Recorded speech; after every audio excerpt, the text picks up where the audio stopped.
O Programa de Sostemento dos Espazos Peonís Urbanos trata de reparar os danos causados polas intensas chuvias e temporais do inverno, así como polo paso do tempo. As obras inclúen diferentes tipos de intervención. Reparacións urxentes, que consisten na intervención nos espazos que resulten perigosos, reparacións do pavimento peonil en rúas enteiras e obras de maior envergadura, como a que neste momento se está a realizar na Praza de España ou a que se fará dende a Praza da Peregrina á Rúa García Camba. Priorizamos en todas elas a seguranza das persoas e o que nos leva a escoller unhas ou outras e pretendemos ordenar os traballos con criterios de eficiencia e de rendibilidade, o que decimos sempre.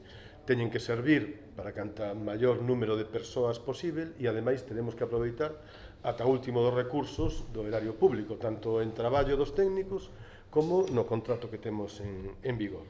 Na Rúa Oliva cambiarase completamente o enlousado da parte central. Para informar da actuación prevista, o concelleiro de Obras reuniuse onte cos comerciantes da zona.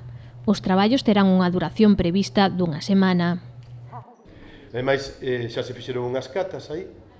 Se vos fixades, faltan dúas lousetas que están postas de formigón, porque se fixeron dúas catas para ver se podíamos poñer baldosas de 6,5 cm de grosor, que son as que resisten o paso de vehículos por enriba, porque aí, pues, tanto para chegar aos aos negocios que precisan que se acceda en coche, como camión do lixo, etc., hai que pasar por enriba, e iso é parte do que provoca os problemas nese pavimento que tiñamos, que está moito peor no centro que nos lados, que aínda aguanta. Están en execución traballos de reparación en Barcelos, Camiño de Ferro, A Estrada e Cruz Vermella.